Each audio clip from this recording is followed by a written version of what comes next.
లూకాసు వార్త 10వ అధ్యాయం మొదటి నుంచి. అటు తరువాత ప్రభు 70 మంది ఇతరులను నియమించి, తాము వెళ్ళబోవు ప్రతి ఊరికిని, ప్రతి చోటికిని తనకంటే ముందు ఇద్దరిద్దరిని పంపెను.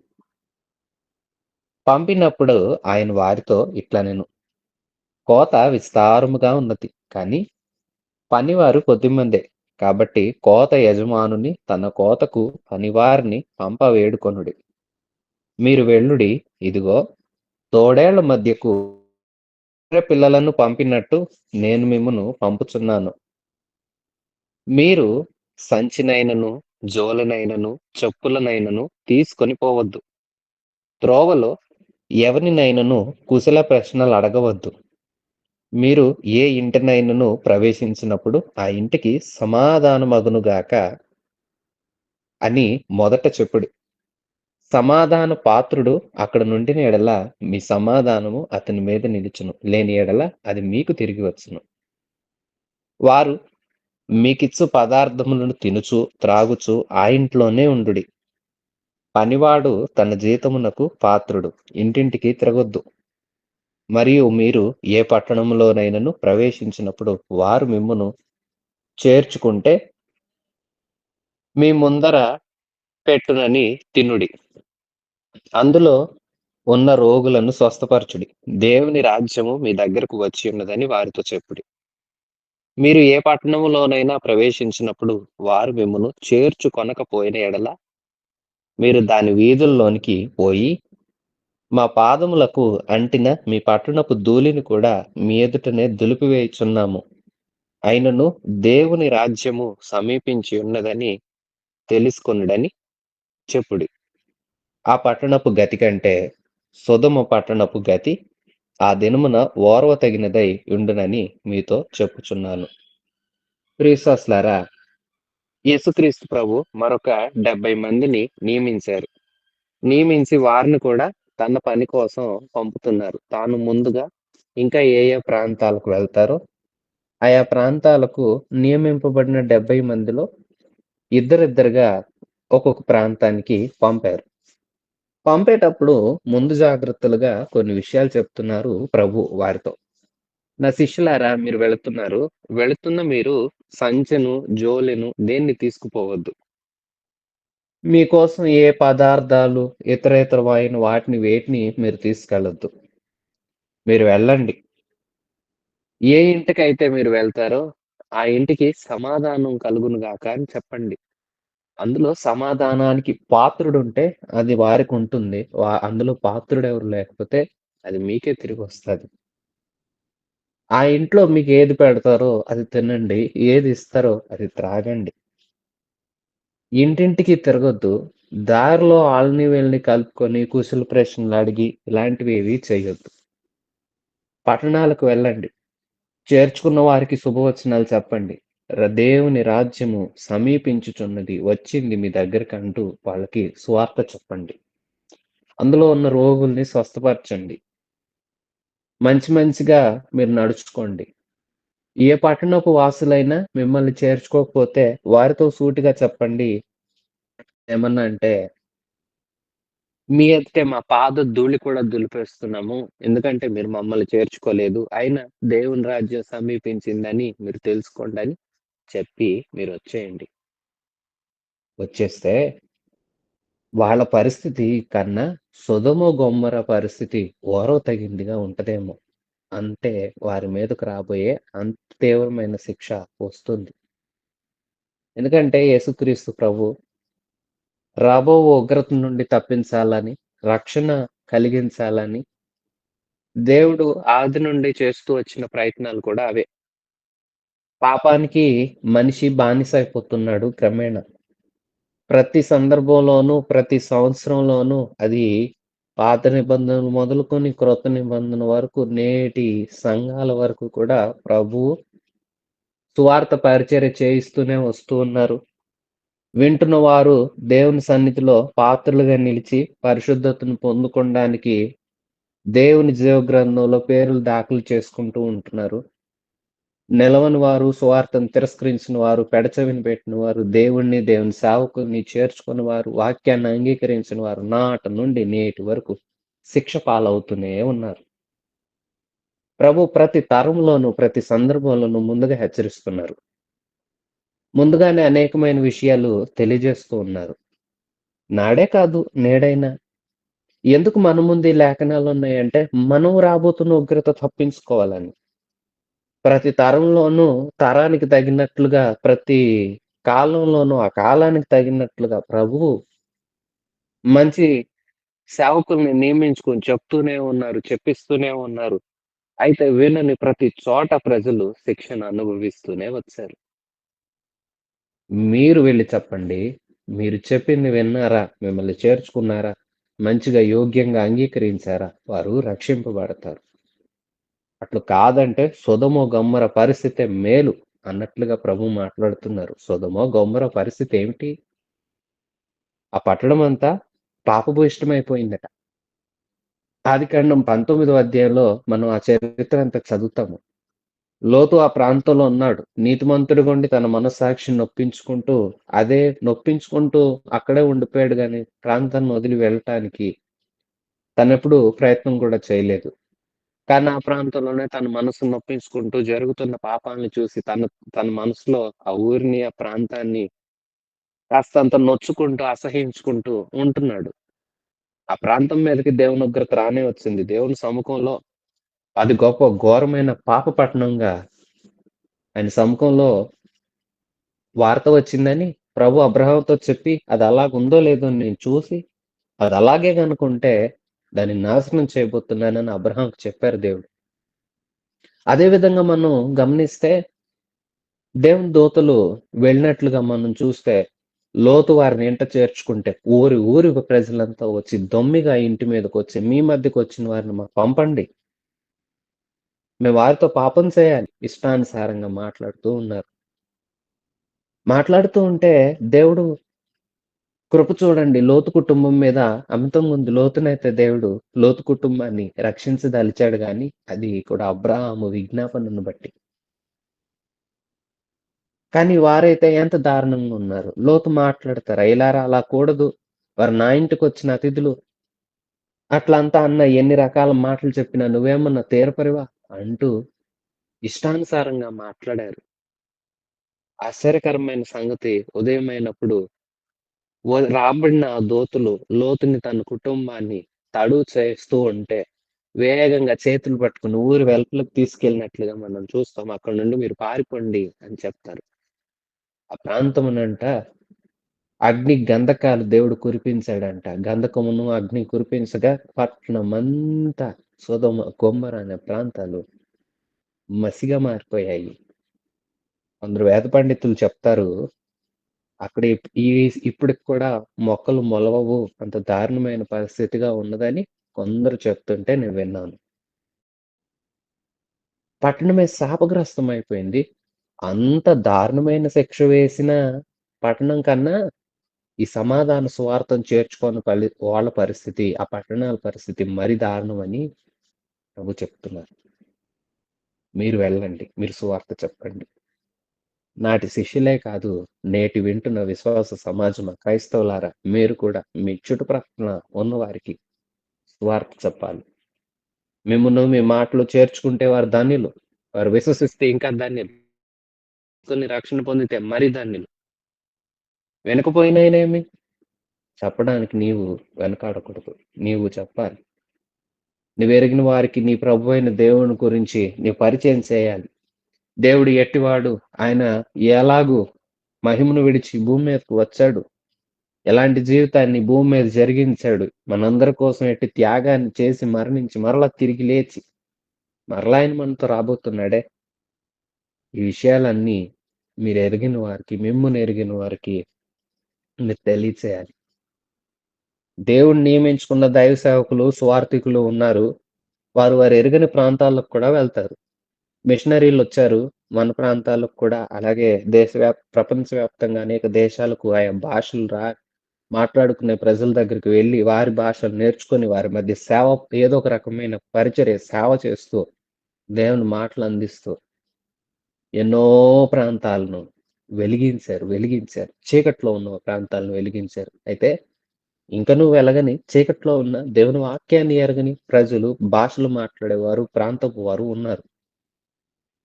వారి కోసం నియమింపబడిన వారు పంపబడుతున్నారు, వింటున్నారు. సరే, అంత త్యాగం నిన్ను చేయమనలేదు కదా! నిన్ను నీతో ఉన్నవారికి దేవుడు సువార్త చెప్పమంటుంటే, ఎలాగూ వెళ్ళలేవు. ఎలాగో అంత సాహసం చేయలేవు. ఒకవేళ దేవుని కృప ఉండి నియమించుకుంటే పంపబడితే అది వేరే విషయం. కానీ అంత త్యాగం చేయలేని మనం కనీసం నోరు తెరచి తెలిసిన వారితో అయినా దేవుని గురించి చెప్తున్నామా? దేవుని గురించి తెలియచేయండి. దేవుని మాటల గురించి తెలియచేయండి. ప్రాంతాల గురించి ప్రభువు మాట్లాడుతూ ప్రవచనమెత్తి ప్రవచిస్తూ ఉన్నారు. లూకా సువార్త 10వ అధ్యాయం 13వ వచనం. అయ్యో! కొరాజీనా! అయ్యో! బేత్సయిదా! మీ మధ్య చేయబడిన అద్భుతములు తూరు సీదోను పట్టణంలో చేయబడిన యెడల ఆ పట్టణముల వారు పూర్వమే గోనెపట్ట కట్టుకొని బూడిద వేసుకొని కూర్చుండి మారు మనస్సు పొందియుందురు. అయినను విమర్శ కాలమందు మీ గతి కంటే తూరు సీదోను పట్టణముల వారి గతి ఓర్వదగినదై యుండును. ఓ కపెర్నహూమా! ఆకాశం మట్టుకు హెచ్చింపబడెదవా? నీవు పాతాళం వరకు దిగిపోయెదవు. మీ మాట వినువాడు నా మాట వినును. మిమ్మును నిరాకరించువాడు నన్ను నిరాకరించును. నన్ను నిరాకరించువాడు నన్ను పంపిన వానిని నిరాకరించును అనెను. వాళ్ళతో తెలియజేస్తూ ప్రవచనాత్మకంగా దేవుడు కొరజీన, బేత్సయిదా, కపెర్నహూమ అంటూ కొన్ని పట్టణాల గురించి దేవుడు తెలియజేస్తున్నారు.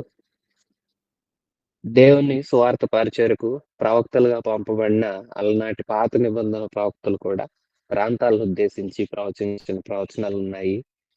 మనం యెషయా, యిర్మీయా, యెహెజ్కేలు ఇలాంటి గ్రంథాలంతా చూస్తూ వస్తే ఫిలిష్తియా, మోయాబు, అమ్మోను ఇట్లాంటి ప్రాంతాల గురించి ప్రవక్తలు ప్రవచనాలెత్తి ప్రవచించినట్లుగా మనం చూస్తాము. ఇక్కడ ప్రభువు కూడా ఒక ప్రవక్తలాగా ఆయన ఏ ప్రాంతాల్లో ఎక్కువ అద్భుతాలు చేశారో, ఆ ప్రాంతపు వాసులకే మంచి మనస్సాక్షి, మారు మనస్సు లేకపోవడాన్ని చూసి, వారిని కూడా, వాళ్ళ గతి కూడా దేవుడు ప్రవచనాత్మకంగా మాట్లాడుతున్నారు.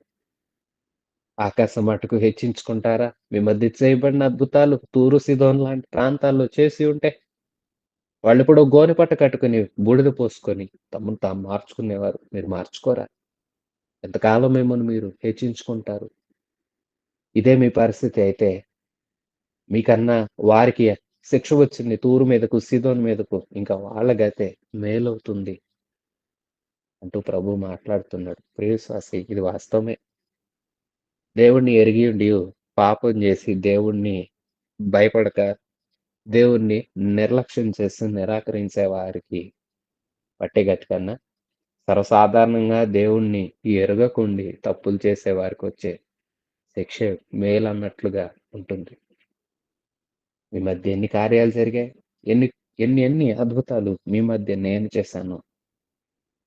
చేయబడిన కృపలన్నింటినీ మీరు తోసిపుచ్చుకొని ఎంతకాలం ఇట్లా ఉంటారు అంటూ ప్రభు ఓ ప్రక్కన తన శిష్యులతో మాట్లాడుతున్నారు. మీరు వెళ్ళండి, సువార్త చెప్పండి. విని, నమ్మి, యోగ్యమైన మనస్సాక్షితో అంతా అంగీకరించి మంచిగా ఉన్నారా? మేలు. వినకపోతే ధూళి పాదాల ధూళి దులిపి వచ్చేయండి. వారిని గురించి తండ్రి చూసుకుంటాడు. వారిని గురించి విమర్శ దినమున, విమర్శ కాలంలో చేయబడవలసిందే వారి నిమిత్తం చేయబడుతది. మీరైతే వారి గురించి పట్టించుకోవాల్సిన అవసరం లేదు. మీ పని చెప్పడం, పంపబడిన కార్యం మీరు నెరవేర్చరండి అని తన శిష్యుల్ని ప్రభువు పంపిస్తున్నారు. 17వ వచనం. ఆ 70 మంది శిష్యులు సంతోషముతో తిరిగి వచ్చి, ప్రభువా! దయ్యములు కూడా నీ నామము వలన మాకు లోబడుచున్నవని చెప్పగా, ఆయన సాతాను మెరుపు వలె ఆకాశం నుండి పడుట చూచితిరి. ఇదిగో పాములను, తేళ్లను త్రొక్కుటకును, శత్రువు బలమంతటి మీద మీకు అధికారము అనుగ్రహించియున్నాను.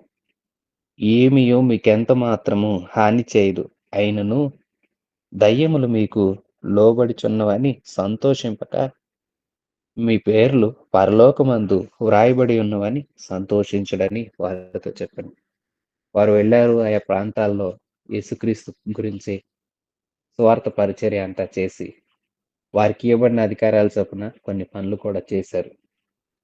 చేసొచ్చి, "ప్రభు, దెయ్యాలు కూడా మాకు లోబడుతున్నాయ్యా" అని సంతోషంగా చెప్తుంటే, "మీరు మీకు ఇవ్వబడిన అధికారాన్ని బట్టి మీరన్నీ చేశారు. అయితే వాటిని బట్టి దయ్యాలు లోబడుతున్నాయని, కార్యాలు జరిగాయని కాక, పరలోకమందు మీ పేరు వ్రాయబడిందని మీరు సంతోషించండి" అంటున్నాడు. నిజమే.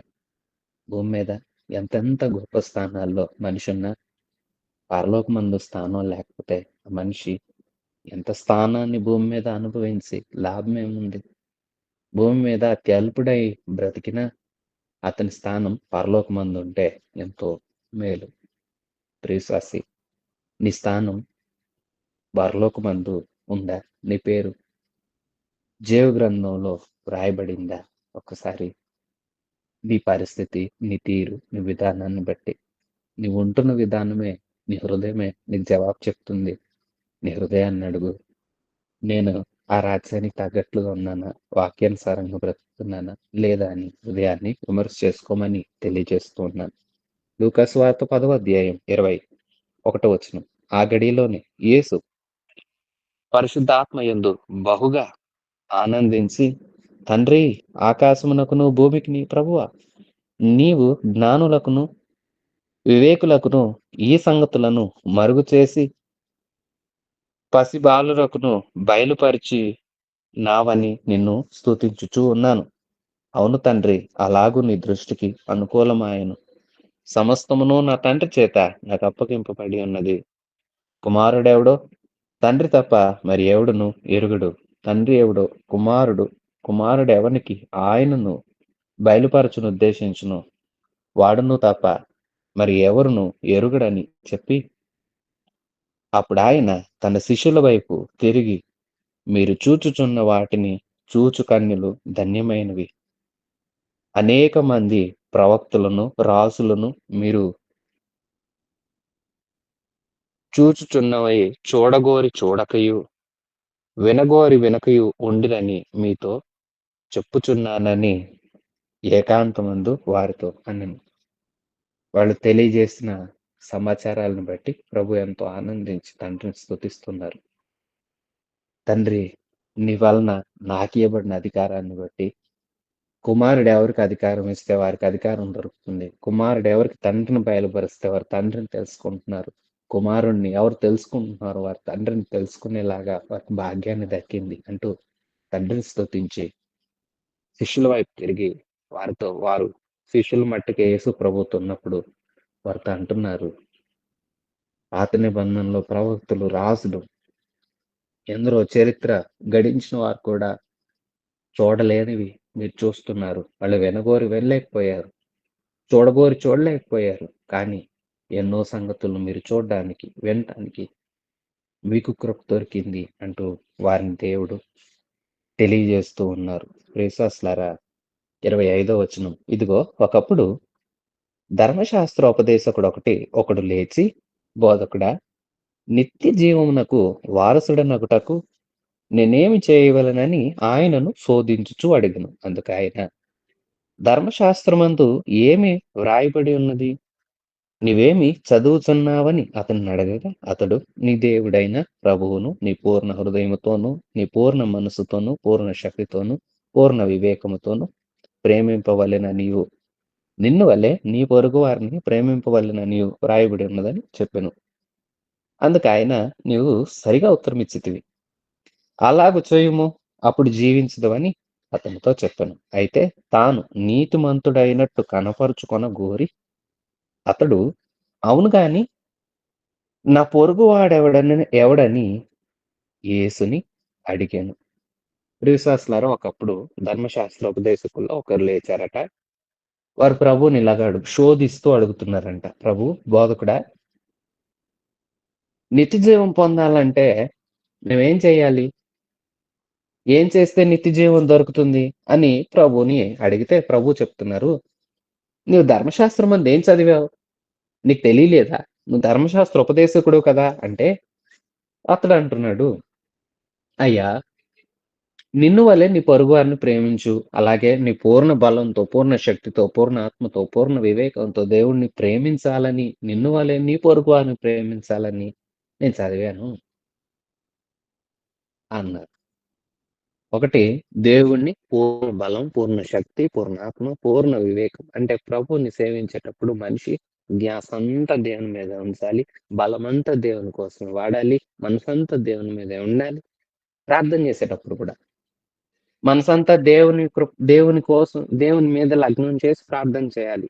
వేరే ఆలోచన వ్యర్థమైనవి గాని, అన్య ఆలోచనలు రాకూడదు ప్రార్థనలో ఉన్నప్పుడు. వాక్య ధ్యానం చేసేటప్పుడు శ్రద్ధగా అలాగే పరిచర్య చేసేటప్పుడు దేవుని సేవించే విషయంలో, దేవుని ప్రేమించే విషయంలో, దేవుని స్తుతించే విషయంలో పూర్ణంగా, సంపూర్ణంగా కలిగున్నదంతా వినియోగించి చేయాలి. అలాగూ చేయాలి. 2 నిన్ను వలె నీ పొరుగువారిని ప్రేమించమనున్నదని నేను చదివానయ్యా అన్నాడు. అనగానే యేసయ్య అన్నారు, "మరైతే అలాగ చెయ్యి. చదివావు కదా! నువ్వు సరిగా చెప్పావు. నువ్వు బాగా అర్థం చేసుకున్నావు ధర్మశాస్త్రాన్ని కూడా. అయితే నువ్వు అలాగ చెయ్యి" అటంటే అప్పుడు అతడు అడుగుతున్నాడు, "ప్రభు అలాగైతే నా పొరుగువాడు ఎవడు? నేను పొరుగువారిని ప్రేమించాలనుంది కదా! ఇంతకు నా పొరుగువారెవరు? నేనెవరిని ప్రేమించాలి?" అని యేసయ్యని అడిగితే యేసు ప్రభు ఒక ఉపమానం చెప్తున్నారు. ఉపమానాన్ని శ్రద్ధగా వినండి. లూకాసు వార్త 10వ అధ్యాయం 30వ వచనం నుంచి. అందుకు యేసు ఇట్లనెను, ఒక మనుషుడు యెరూషలేము నుండి యెరికో పట్టణమునకు దిగి వెళ్ళుచు దొంగల చేతిలో చిక్కెను. వారు అతని బట్టలు దోచుకొని అతని కొట్టి కొరప్రాణంతో విడిచిపోయిరి. అప్పుడొక యాజకుడు ఆ త్రోవను వెళ్ళుట తటస్థించెను. అతడు అతనిని చూచి ప్రక్కగా పోయెను. అలాగుననే లేవీయుడొకడు ఆ చోటికి వచ్చి చూసి ప్రక్కగా పోయెను. అయితే ఒక సమరయుడు ప్రయాణమై పోవుచు అతడు పడియున్న చోటికి వచ్చి అతనిని చూచి అతని మీద జాలిపడి దగ్గరకు పోయి నూనెయు ద్రాక్షారసమును పోసి అతని గాయములను కట్టి తన వాహనం మీద ఎక్కించుకొని ఒక పూటకోళ్ళ వాని ఇంటికి తీసుకొని పోయి అతన్ని పరామర్శించెను. మరునాడు అతడు 2 దేనారములు తీసి ఆ పూటకోళ్ళ వానికిచ్చి, ఇతని పరామర్శించుము. నీవింకేమైనను ఖర్చు చేసిన యెడల నేను మరలా వచ్చినప్పుడు అది నీకు తీర్చెదనని అతనితో చెప్పి పోయెను.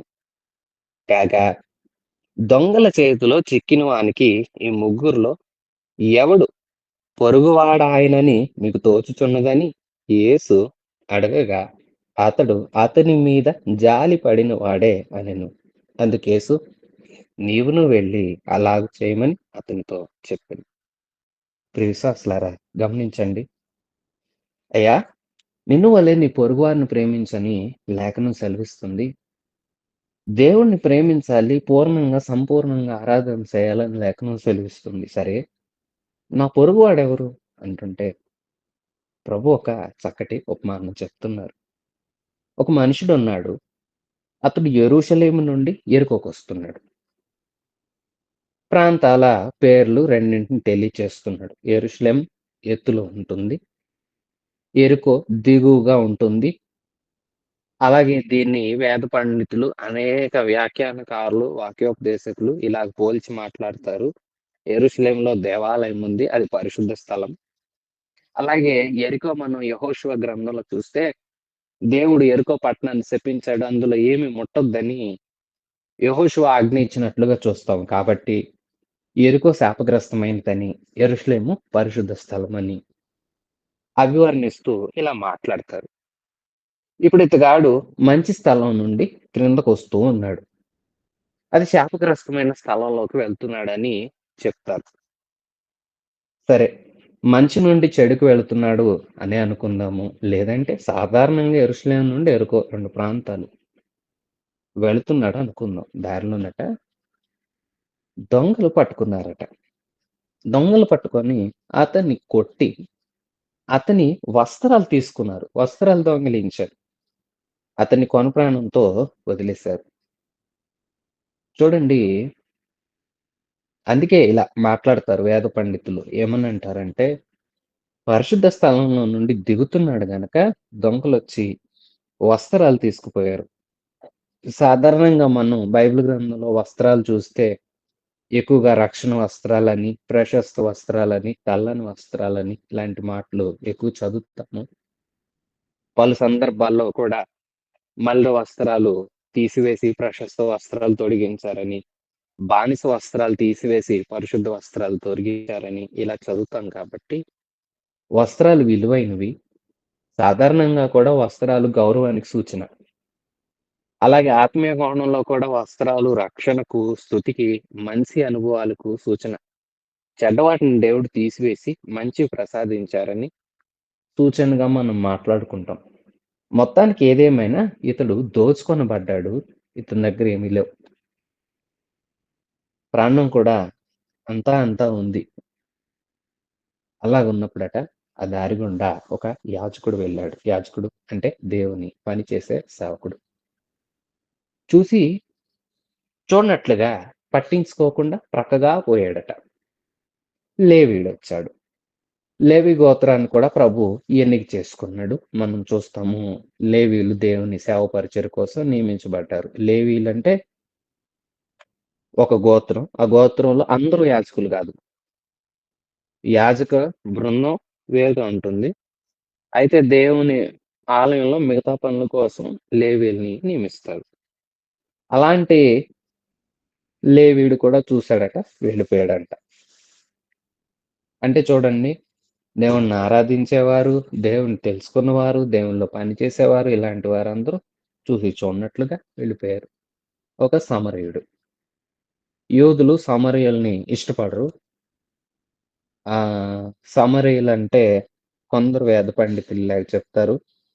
సంక్రమ జాతి అని. అంటే 2 రకాల జాతుల కలయిక నుంచి వచ్చిన సంతానం అని తెలియజేస్తారు.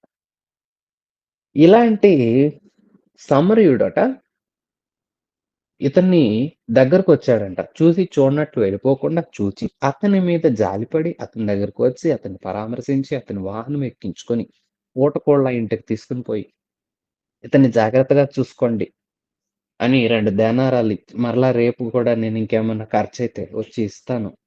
ఇతని జాగ్రత్త అని చెప్పి వెళ్ళాడు. ఇప్పుడు ప్రభు అడుగుతున్నారు, ఎవరు పొరుగువారు? ఆ ధర్మశాస్త్ర ఉపదేశకుడు అంటున్నాడు, అయ్యా జాలి పడినవాడే పొరుగువాడు. ఇప్పుడు ప్రభు అంటున్నారు, నీవు కూడా అలా చెయి. నీకు నిత్య జీవం కావాలా? నిన్ను వల్ల నీ పొరుగువాడిని ప్రేమించు అంటున్నావా? అయితే ఇతడికి సమరయుడు ఎలా పొరుగువాడుగా మారాడో, నీవు కూడా అలాగే పొరుగువాడిలాగా జాలి పడటం నేర్చుకో. ఇతరుల మీద జాలి చూపించు. నిన్ను వలే నీ పొరుగువాడిని ప్రేమించమంటే ఏంటి? ప్రేమ మాటలకు పరిమితం అయ్యేదా? ప్రేమ క్రియల్లో వ్యక్తం అయ్యేది. ప్రేమ స్వార్థం లేనిది. ప్రేమ బదలాసించనిది. ప్రేమ డంబముగా ప్రవర్తించనిది. ప్రేమ దోషం లేనిది కదా!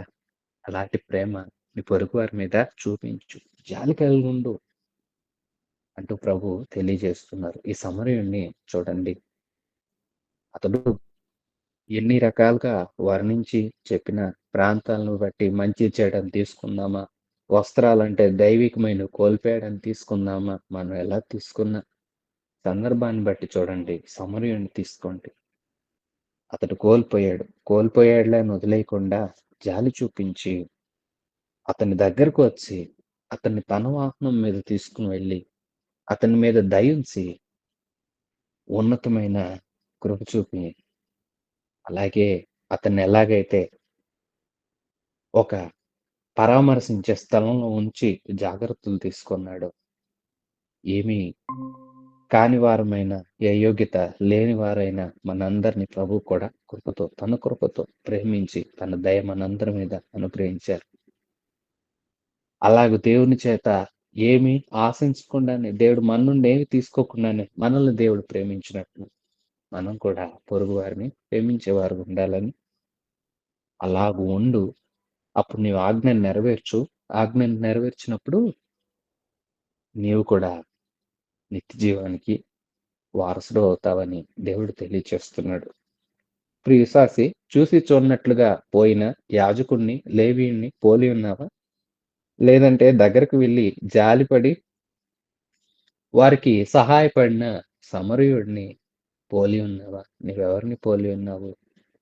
నిన్ను వలే నీ పొరుగు వారిని ప్రేమించమంటే, ప్రేమిస్తున్నానండి అంటూ మాటలు చెప్పి, అవసరాలొస్తే తప్పించుకుని వెళ్ళిపోయే స్థితిలో ఉన్నావా? అది మంచి పద్ధతి కాదు. దేవుని చేత అంగీకరించబడవు. దేవుని చేత అంగీకరించబడాలంటే పొరుగువారిని ప్రేమించేవారంగా ఉండాలి. అది కూడా ఎలాగంటే క్రియలతో ప్రేమించేవారంగా ఉండాలి. 37 వచనం. అందుకు యేసు నీవును వెళ్లి అలాగ చేయమని అతనితో చెప్పెను. 38 అంతట వారు ప్రయాణమై పోవుచుండగా ఆయన యొక్క గ్రామములో ప్రవేశించెను. మార్త అను ఒక స్త్రీ ఆయనను తన ఇంట చేర్చుకొనెను. ఆమెకు ముందు ఆమెకు మరియ అను సహోదరియుండెను. ఈమె యేసు పాదముల యొద్ద కూర్చుండి ఆయన బోధ వినుచుండెను. మార్త విస్తారమైన పని పెట్టుకొనుట చేత తొందరపడి ఆయన యొద్దకు వచ్చి, ప్రభువా, నేను ఒంటరిగా పని చేయుటకు నా సహోదరి నన్ను విడిచిపెట్టినందుకు నీకు చింత లేదా? నాకు సహాయం చేయమని ఆమెతో చెప్పమనెను.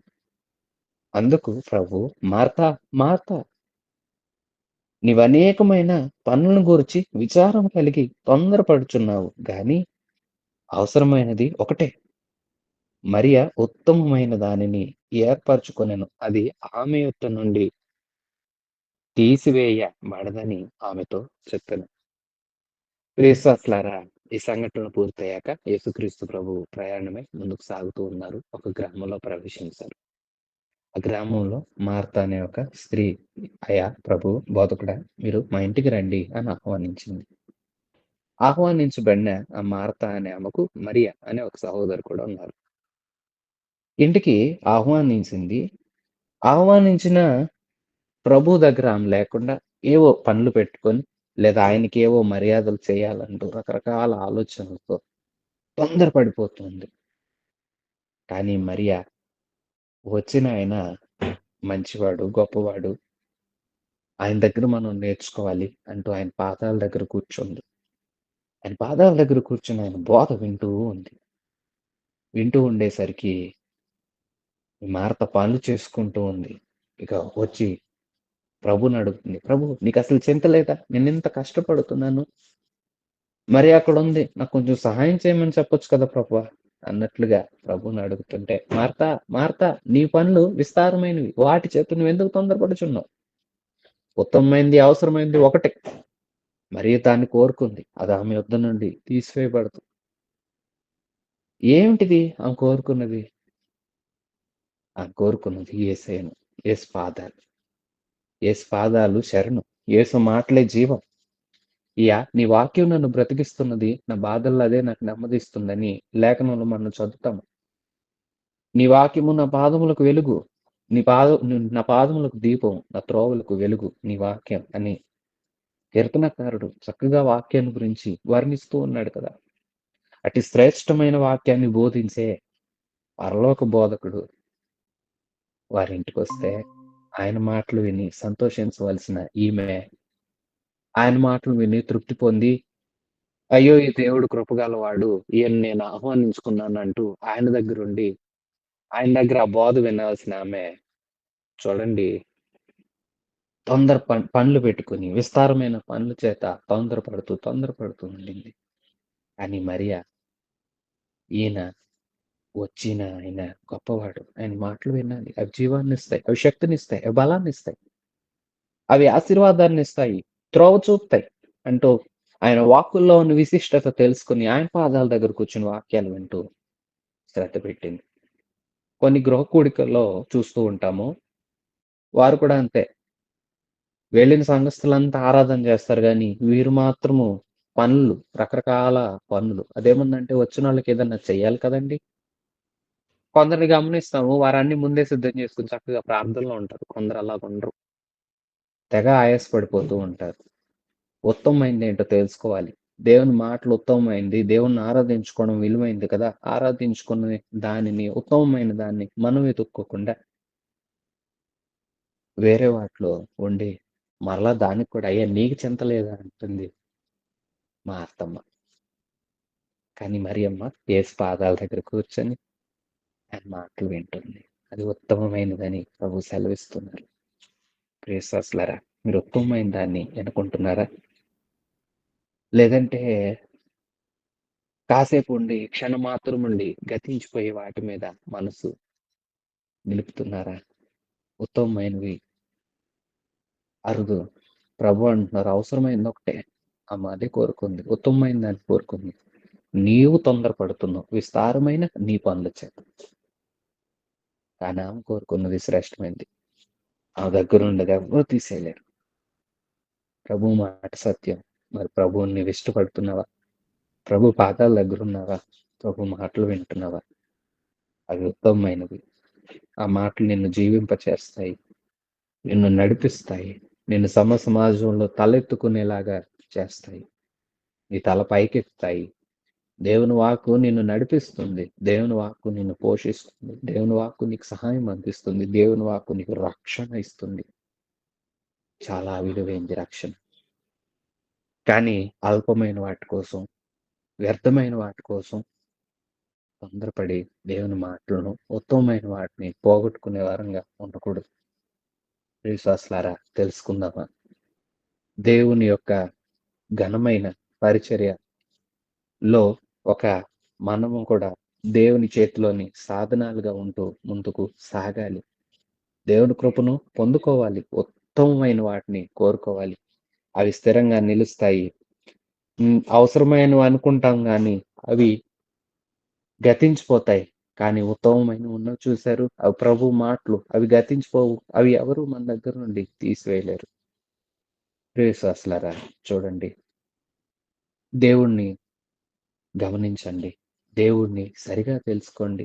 దేవుని వాక్యాల మీద శ్రద్ధ పెట్టండి.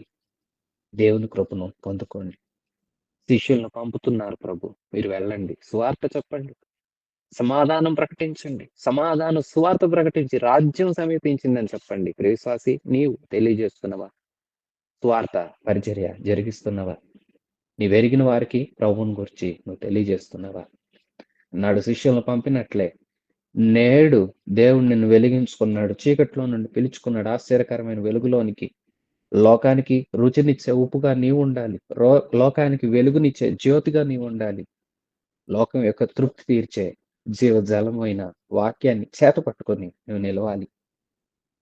మరి అటు జీవజలాన్ని దప్పిగొన్న వారికి అందిస్తున్నావా? వెలుగుని చీకట్లో ఉన్న వారికి అందిస్తున్నావా? సారవంతమైన జీవితాన్ని మోడుబారిన జీవితాలకు దొరికేలాగా శ్రేష్టమైన దివ్యమైన దేవుని మాటలు నువ్వు ఇతరులకు అందిస్తున్నావా? సమరయుడిని చూడండి.